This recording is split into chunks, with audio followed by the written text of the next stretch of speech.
Greetings, my name is Kerry and welcome back to my channel.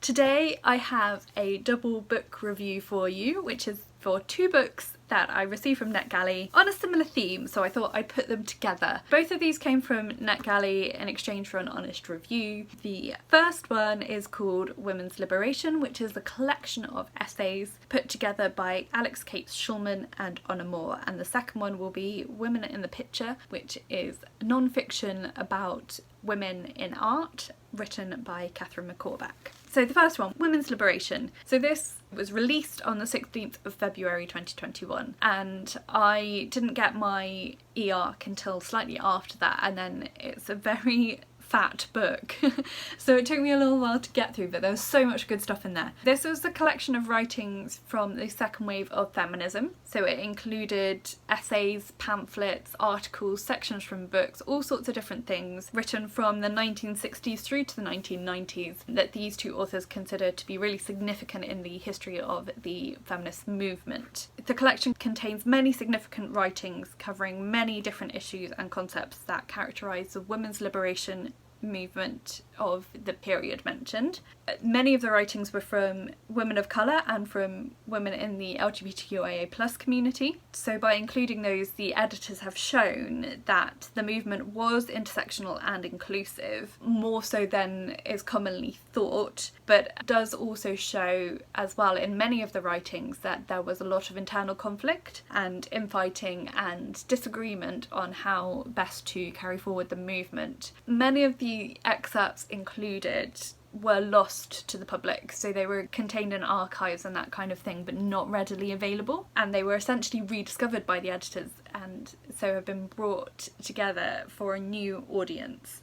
I put a new generation of feminists in my notes. For me, this was really important. It was a really encouraging and interesting book because I hadn't heard of a lot of these people. I hadn't come across a lot of these writings before. Some of the names were familiar, but I wasn't necessarily familiar with the work. I recognised the names, but not much more than that. And so now I feel like I have a heck of a lot better understanding of feminism, particularly of the history of the movement, and particularly, obviously, this particular period of the feminist movement, which was really significant and made a lot of gains that we're benefiting from today. I'm pretty confident that I will be buying a copy of this book for reference. Some of the articles in it I feel would be maybe quite relevant to some of the research I'm going to be doing, so it'll be useful to have a copy of this book, and also to help me track down the full copies of some of the texts. Like, some of the chapter excerpts were so interesting and I really want to read the full works. Yeah, this is a really good, I think they call them readers. When you are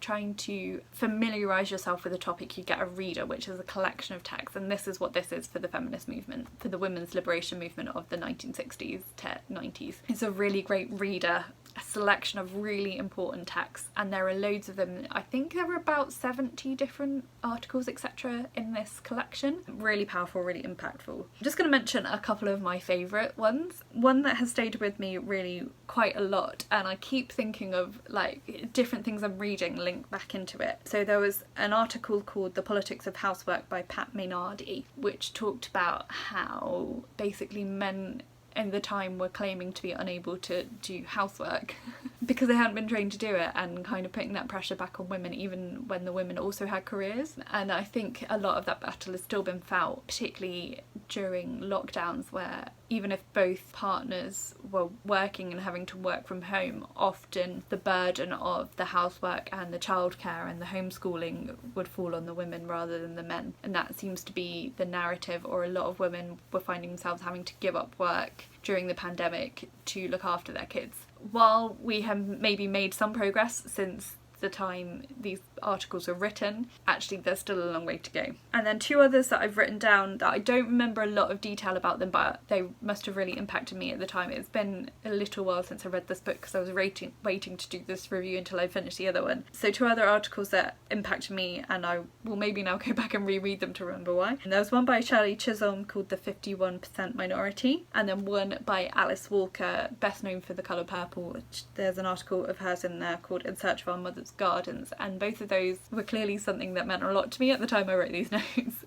I can't necessarily remember why. But yes, if you are interested in the history of feminism, if you'd like to know more about the women's liberation movement, then definitely read this book. So that was Women's Liberation, edited by Alex Kate Shulman and Honor Moore, and I gave that one 4 stars. And then I've put a little note at the bottom saying excellent, read alongside, and I've given some suggestions of other books you can read, one of which being Women in the Picture, which I'm going to go on to review now, but also Delusions of Gender, which I read recently and I've talked about a little bit on this channel, which is by Cordelia Fine. And then if you would like something fictional that would pair really well with this book, then Moxie by Jonathan Matthew. Hopefully by this point I will have actually finished editing the page-to-picture review of this book and it will be live, and so we'll link that in the description box for you, which is a really fun young adult contemporary novel about the feminist movement and one girl's journey with feminism and what that means to her and her friends. It's also been adapted to a film for Netflix. So those are my recommendations for other books on similar themes that you might like. And so now on to the second part of the review for Women in the Picture, written by Catherine McCormack. This was released on, I think, the 6th of May. I didn't quite finish it in time to review it in time for its release, unfortunately, but I'm catching up now. I found this fascinating. This was a journey through art history, but looked at with a feminist lens. It explores both the way women are treated as subjects for art, but also as artists, often failing to gain the recognition of their male contemporaries. But the central focus is on challenging the male gaze and questioning, why do we look at women in art, like women portrayed in art? How are we looking at them, and what does it mean with the way that they're presented? McCormack explores the stories behind a lot of the famous artworks involving women and then contrasts them with similar works by female artists and kind of makes you think about how you look at art and how you explore that. So she focuses on 4 categories of female figures in art: the Venus, the Mother, the Maiden/Virgin, and the Monster/Witch, and looks at how they are portrayed in different artworks across the centuries, digs into the history of some of those artworks and explores the way the women are characterised across the centuries in art. What was really great was that a lot of the art talked about there were pictures of it were included, so you could see what she was talking about. Not for all of them, and I imagine it's a copyright thing that they tried their best to get images of a lot of these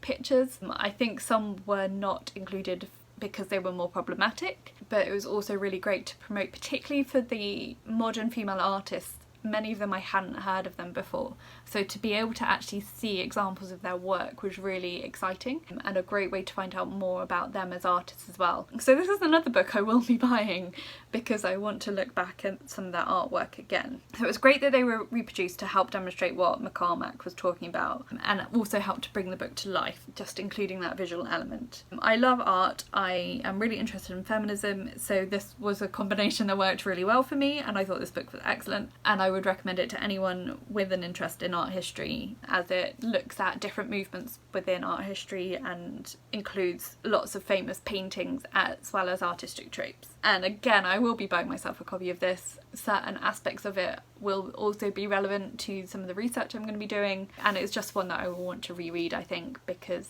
it was really beautifully written and really made me think a lot. So I also gave that one 4 stars. So I like doing this, particularly with non-fiction books. If I compare up books on similar themes when I'm reviewing them, I think it just makes it a bit more interesting, maybe? Yeah, anyway. So let me know if you've read either of those books and what you thought of them, or if you're interested in reading them based on what I've said. I really do highly recommend both of them. If you're at all interested in feminism, both of them are really valuable for that. And there is some overlap as well. There is some stuff written about art and the media in Women's Liberation, as well as in Women in the Picture. So I really enjoyed both of them, gave both of them 4 stars, really highly recommend both of them, and would really encourage you to read them. Yeah, so have a chat to me down in the comments if you're interested in reading either of those books, or if you just want to let me know that you've been here. Leave me an artistic emoji in the comments. You can also like this video if you liked it, and subscribe if you haven't already, and you can also follow me on social media. All that information is listed for you in the description box below. But that's it for today, so thank you so much for watching, and I will talk to you again soon. Bye!